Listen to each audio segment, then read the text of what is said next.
جو قریبی مخارج ہیں، جیسے مثال دی تا ہے، سین ہے، صاد ہے، تو یہ ہوتا ہے پریکٹیکل چیز ہے. یہ ایسا ہوتا ہے کہ وہ ایک دن میں، 2 دن میں، 3 دن میں وہ بچہ اس میں امتیاز نہیں کر سکتا. یہ بالکل ہوتا ہے. جی ہاں، شین. اب کل ہی ہم آپ کو اپنی کلاس کا بتائیں. ایک نیا بچہ آیا ہے، اس کا سین ہے اور شین بھی سین ہے. ٹھیک ہے، تو جب آپ اس کو پڑھوائیے گا اعوذ باللہ من الشیطان الرجیم، تو وہ بولتا ہے اعوذ باللہ من الشیطان الرجیم. ٹھیک ہے، تو یہ ہوتا ہے. اچھا، مختلف حرفوں میں ہوتا ہے، مختلف بچوں کے ساتھ. تو اس کو جو ہے 3 دن سے یہی مشق ہو رہی ہے کہ من الشیطان الرجیم، اور وہ بولتا ہے من الشیطان. پھر بھی تو ہم نے اس سے کہا کہ بیٹا دیکھو، مشق تو تم کر رہے ہو، مشق کرتے رہو، ساتھ میں تم اللہ سے دعا بھی کرو کہ اللہ میرے لیے شین نکالنا آسان کر دو. اس نے کہا یا اللہ میرے لیے سین نکالنا آسان کر دو. میرے لیے سین نکالنا، کیونکہ وہ تو بیچارہ بول رہا ہے شین لیکن نکل رہا ہے سین، لیکن اللہ نیتوں کو جانتے ہیں، تو وہ نکل جائے گا انشاءاللہ. میری ایک بچہ پڑھ رہا تھا، حمزہ، چھوٹا بچہ تھا، آج کل گجرات میں پڑھ رہا ہے. تو جب وہ آیا تھا تو اس کا قاف کی جگہ چا نکلتا تھا. سوچیے کوئی کنیکشن ہے قاف اور چا کا. اس کو بولا جاتا تھا قاف تو بولتا تھا چا. 1 دن ہو گیا، 2 دن ہو گیا، 3 دن ہو گیا، 4 دن ہو گیا، 5 دن ہو گیا، پورا 1 ہفتہ اسی میں چلا گیا. روزانہ مشق ہوتی تھی، قاف بولتا تھا چا. چا کیسے بول رہا بھائی، کہیں سے کہیں کنیکشن نہیں ہے. نکل لے، یہی نکل رہا ہے. میں تو کافی بول رہا ہوں، چا پتہ ہی کیوں نکل رہا ہے. چھوٹا بچہ. تو میرے یہاں پاٹ نہیں پڑھائی ہے.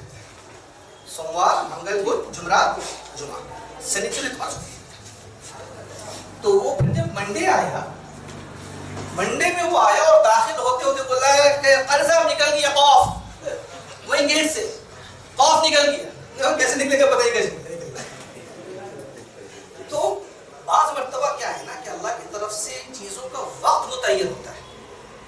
وہ چیز اس وقت میں ہی ہوگی. آپ کتنا سر پھوڑ دی وہ ہوگی، تو اس کو وقت دیجیے بچے کو، وہ ہوگا انشاءاللہ، وقت کے ساتھ ساتھ ہوگا. یہ ایسے بہت سارے کیس ہیں ہمارے پاس. آپ لوگ کلوٹلا جو آتے ہیں جو حضرات، آپ نے دیکھا ہوگا کلوٹلا مسجد کے ٹھیک سامنے کپڑے کی دکان ہے، جو پیچھے والا گیٹ ہے وہاں کپڑے کی دکان ہے، رشید کلوتھ اسٹور. تو ان کے یہاں ایک بچہ تھا، آج کل وہ پڑھتا ہے مولانا عبد المتین صاحب کی مدرسے. تو جب وہ چھوٹا تھا وہ آیا پڑھنے کے لیے. تو ہم نے پوچھا بیٹا کیا نام؟ کہنے میں عاقب رشید. کیا نام ہے؟ عاقب رشید، یعنی رشید. تو وہی سین شین والا معاملہ. ہم نے کہا تم بیٹا نورانی کہنا بند کر دو، دیوار کی طرف گھوم کے بیٹھ جاؤ، اور تمہارا کام یہ ہے کہ جب تک چھٹی نہ ہو تب تک تمہیں کرنا ہے یہی کام ہے. کیا کرنا ہے؟ راستے میں نہیں کرنا. تو وہ بیچارہ چھوٹا بچہ بیٹھ گیا دیوار کی طرف گھوم کے، تو وہ کام میں لگ گیا اپنا، وہ سی نکل رہا ہے شروع. تو وہ 1 دن 2 دن گیا، اور تیسرے دن اس کا حل کر کے سی سے وہ ساؤنڈ آنے لگا. تو تھوڑا وقت لگ سکتا ہے، لیکن وہ چیز انشاءاللہ آ جائے گی. کیونکہ اگر یہ ناممکن ہوتا نا تو اللہ ان حروف کو بناتے ہی. لا یکلف اللہ نفسا الا وسعها، طاقت سے زیادہ اللہ نے کبھی بوجھ ڈالا ہی نہیں. وہ نکلے گا، ٹائم دیجیے اس کو ٹیکنکس بتائیے، زبان کہاں لگانی ہے اس کو سمجھائیے، تھوڑا انگلی ڈال کے پین ڈال کے، تاکہ اس کو سمجھ میں آئے. اور بالکل نیا بچہ ہے، اس کو معلوم نہیں کیسے کرنا ہے، تو نکل آئے گا انشاءاللہ. سب کے سوال پہ اصل میں یہ جواب تھا. تو تھوڑا ٹائم دینا ہوگا اس کو. آپ سمجھاتے رہیے، بورڈ پہ لکھ کے بتائیے. جیسے سین ہے، صاد ہے، تا ہے، 3 حرف لکھ دیا آپ نے. تینوں کے بارے میں پوچھا، تینوں ایک حرف ہے یا الگ الگ ہے؟ تو لازمی بولے گا کہ نہیں الگ الگ ہے. اچھا الگ الگ ہے تو آواز کیا ہے کہ یہ آواز ہے. تو تھوڑا فرق ہوتا ہے. تو وہ تھوڑا فرق دن کے ساتھ ساتھ آ جائے گا انشاءاللہ. محنت میں لگا کے دیکھیے انشاءاللہ ہو جائے گا. مشق جو ہے نا، پریکٹس، یہی ایک واحد چیز ہے کہ جس سے تعاون میں آ سکتا ہے. دوسری چیز جو ہے، جو اہم چیز ہے، وہ یہاں لکھ رہے ہیں ہم. چوتھا نمبر ہے رجوع الی اللہ. یہ جب کچھ نہیں ہوگا نا ساری حکمتیں فیل ہو جائیں گی، یہ کام کرے گا رجوع اللہ. ٹھیک ہے، تو اس کو پہلے دن سے جو ہے نا وہ گٹھی میں ڈال لیجیے اور یاد رکھیے، یہ بہت اہم چیز ہے رجوع اللہ. تختی نمبر 14 جو ہے نورانی قاعدے میں، یہ آسان تختیوں میں سے ایک ہے. آسان تختیوں میں سے ایک ہے، را کی تختی ہے، اس کو آسان سمجھا جاتا ہے، مطلب بہت مشکل تختی ہے. ٹھیک ہے، اس میں قواعد بھی زیادہ ہیں، جلدی سمجھ میں نہیں آتا، اور بعض مرتبہ جو نئے مدرس ہوتے ہیں، نئے پڑھانے والے، ان بیچاروں کو بھی نہیں سمجھ میں آ رہا ہوتا ہے کہ ہمیں سمجھانا کیا ہے، کس طرح سمجھانا ہے. اچھا، جو بچے ہوتے ہیں نا ہمارے چھوٹے بچے، ان کے اندر ایک عادت ہوتی ہے سوال کرتے ہیں، کیونکہ ان کے اندر کیوریوسٹی ہوتی ہے، تجسس ہوتا ہے، نئی چیزیں سیکھنا چاہتے ہیں، تو سوال لگایا وہاں میں ہے، تو ان کے سوال سے گھبرانا نہیں، سوال کرتے ہیں، بلکہ آپ اس کو کہیے بھائی تم سوال کرو، پوچھو. تو 14 نمبر تختی میں چونکہ ایک واقعہ ذہن میں آ گیا تو ہم آپ سے ذکر کریں. 14 نمبر تختی میں ایک قاعدہ ہے امرتا، امرتا، اس کو را کو پور پڑھنا ہے. تو امر تابو میں را پور ہے، اور اس کا قاعدہ بھی ذرا سا الگ ٹائپ کا ہے. تو قاعدہ تو زبانی بتا دی ہے کہ بچے کو بھی را پور ہونا، تو وہ کہہ رہا ہے کہ را پور ہوگی کیوں، زیر ہے تو را کیوں؟ اوپر تو آپ نے یاد کرایا ہے کہ را کے نیچے زیر ہو یا رائے ساکنہ سے پہلے زیر ہو تو را باریک ہو. تو کہہ رہا ہے کہ یہاں تو آپ نے پڑھایا ہے کہ باریک ہوگی، یہاں جو ہے آپ بولے پور ہوگی. تو اس کو جو ہے فرق آپ کیسے سمجھائیں گے؟ ظاہر ہے کہ وہ ایک کلمہ دوسرا کلمہ اتنا چھوٹا بچہ جلدی نہیں سمجھتا، پہلا کلمہ دوسرا کلمہ. ٹھیک ہے، بڑے لوگ سمجھ جائیں گے، 8 سال 10 سال کا بچہ سمجھتا ہے، وہ 4 سال 5 سال کا بچہ کیسے سمجھے گا ایک کلمہ دوسرا کلمہ؟ یہ حمزہ وصلی، حمزہ قطعی. تو اب میرے لیے نئی چیز تھی، تو کوئی بات تو سمجھ میں نہیں ہے.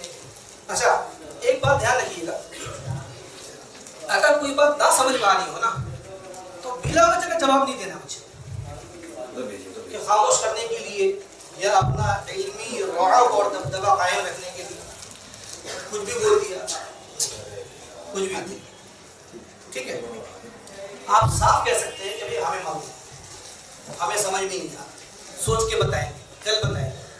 کوئی غلط جواب مت دیجیے، کیونکہ غلط جواب اگر دے دیا آپ نے اور وہ بچہ جو ہے وقتی طور پر خاموش بھی ہو گیا تو مطمئن نہیں ہوگا، اور مطمئن نہیں ہوگا تو ذہن میں ہمیشہ ایک شک و شبہ والی بات رہ جائے گی. ایک واقعہ یاد ہے، ایک صاحب تھے، ان کو حدیث کا گھنٹہ دے دیا گیا، حالانکہ حدیث پڑھانے کی اہلیت نہیں تھی، لیکن دے دیا گیا. بس ان کے والد صاحب وہ بھی چونکہ بڑے عالم تھے، انہوں نے منع بھی کیا کہ بھائی اس کے اندر اہلیت نہیں، مت دو، لیکن لوگوں نے دے دیا ادارے والوں نے. اب انہوں نے پڑھایا گھنٹہ، اور بعض مرتبہ کچھ حدیثیں ایسی ہوتی ہیں جو آپس میں ظاہری طور پر متعارض ہوتی ہیں کہ بیٹے کرا دی. تو ایک طالب علم نے جو ہے وہ کہا کہ حضرت وہ پہلی حدیث میں تو اس طرح سے اور دوسری حدیث میں اس طرح سے ہے، اختلاف ٹکراؤ کی نظر ہے. تو اس کا جواب، تو چونکہ جواب تو کوئی آ نہیں رہا تھا، تو آخر میں یہ جواب سمجھ میں آیا کہ لا حول ولا قوت الا باللہ، نالائق حضور کی حدیث پہ اشکال کرتا، حضور کی حدیث پر اعتراض، لا حول، تو علم ہی نہیں آئے گا. تو یہ جواب نہیں ہوا نا، وہ بیچارہ خاموش تو ہو گیا سن کر کے، لیکن اس کو مطمئن نہیں ہوا. تو اگر جواب نہیں آ رہا ہے آپ مت دیجیے، آپ کسی سے پوچھئے، معلوم کیجیے، خود سوچئے.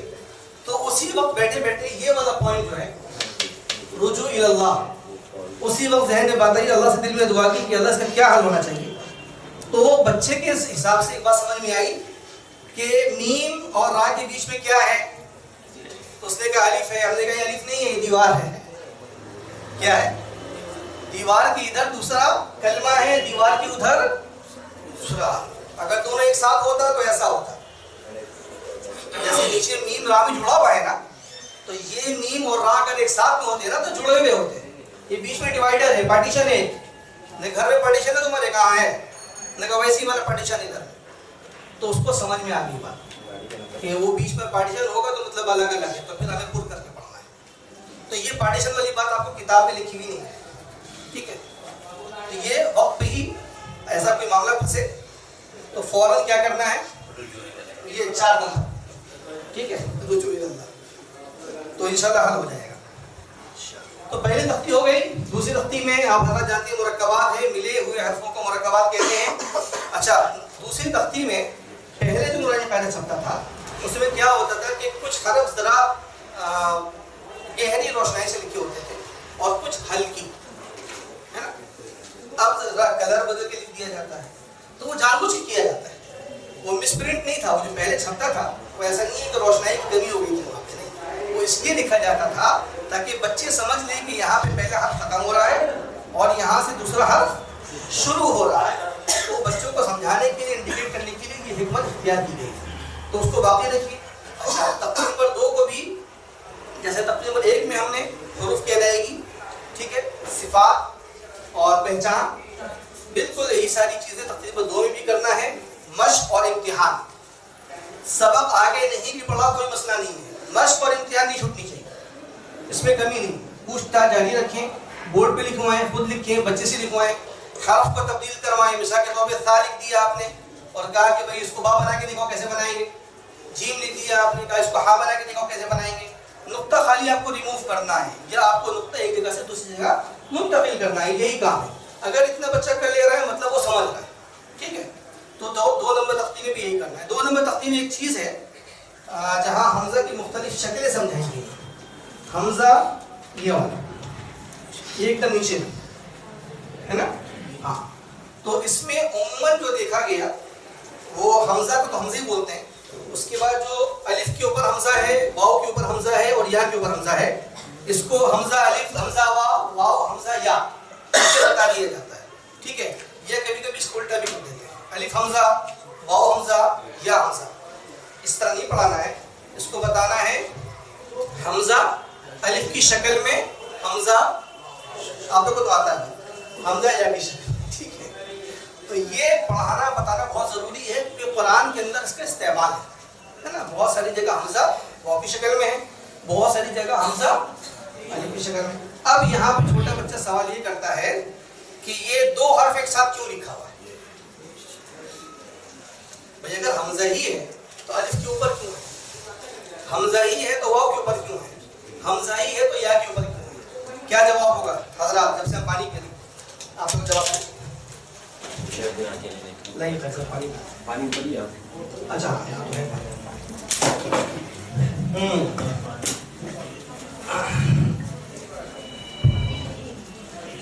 پیچھے سے ہماری بہنیں بھی بتا سکتی ہیں.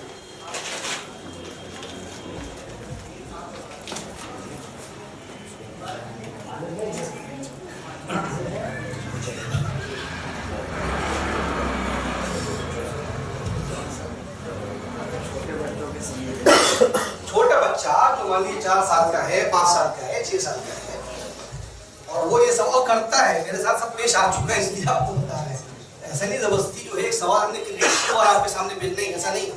یہ وہ ساری چیزیں ہیں جو ہم پرکھ چکے ہیں, اس کو فیس کر چکے ہیں. جی کوئی جواب سمجھ میں آیا کسی کے کہ اگر یہ حرف ایک ہی ہے تو 2 حرف یہاں کیوں ہیں, یعنی الف کے اوپر حمزہ کیوں, الف کے اوپر وہ سیدھا سیدھا ایسے نارمل حمزہ لکھ دیا جاتا.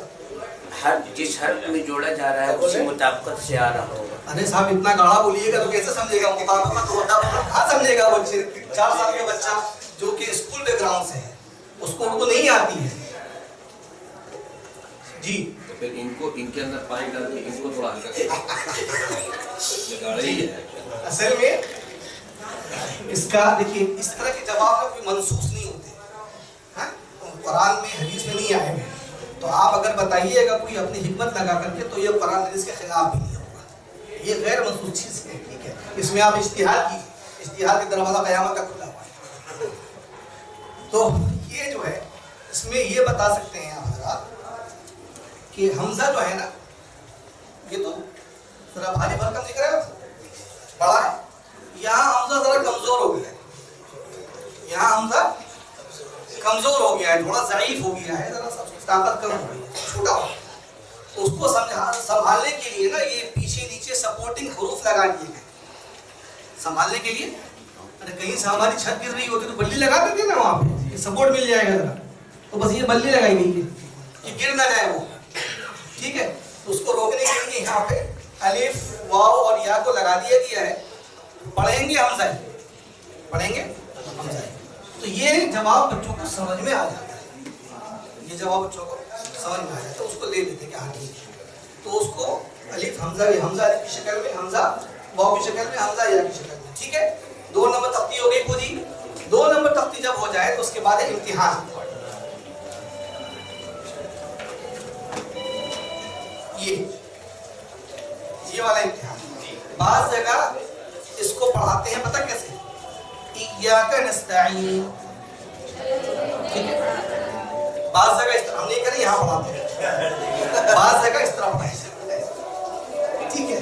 کیونکہ مختلف جگہ امتحان لینے جانا ہوا تو جب بچوں سے یہاں سے پوچھا تو انہوں نے اسی طرح ایاک نستعین وما یدریک وغیرہ وغیرہ اپنے حساب سے زبر زیر لگا کے پڑھا ہے.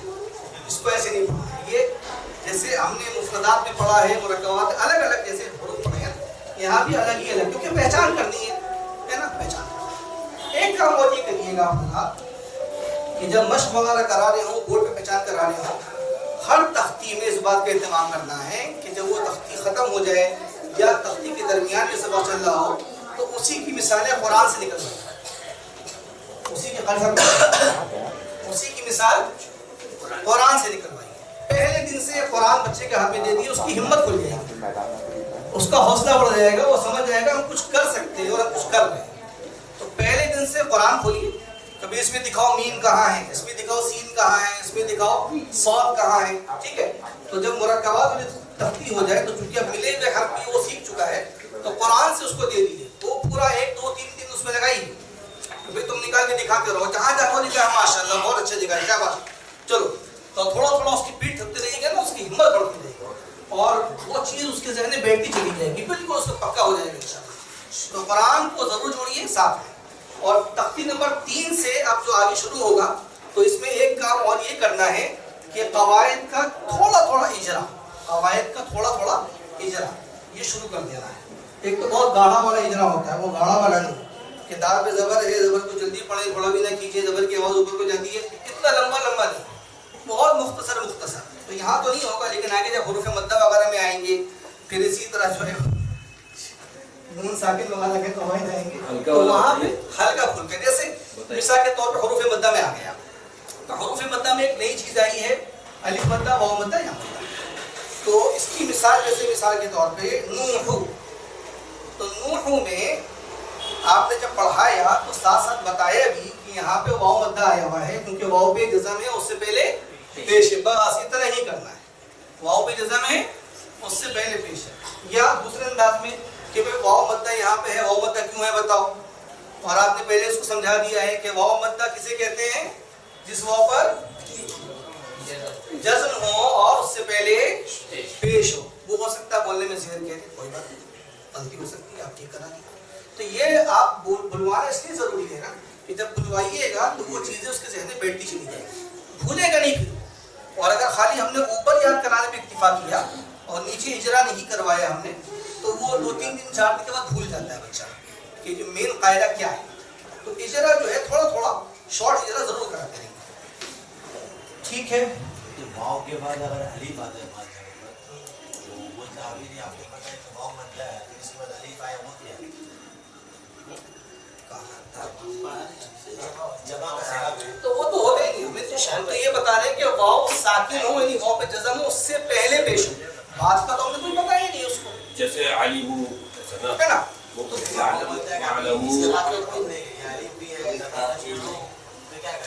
وہ تو واو مدہ کے بارے میں سوال کر رہے ہیں نا آپ سے.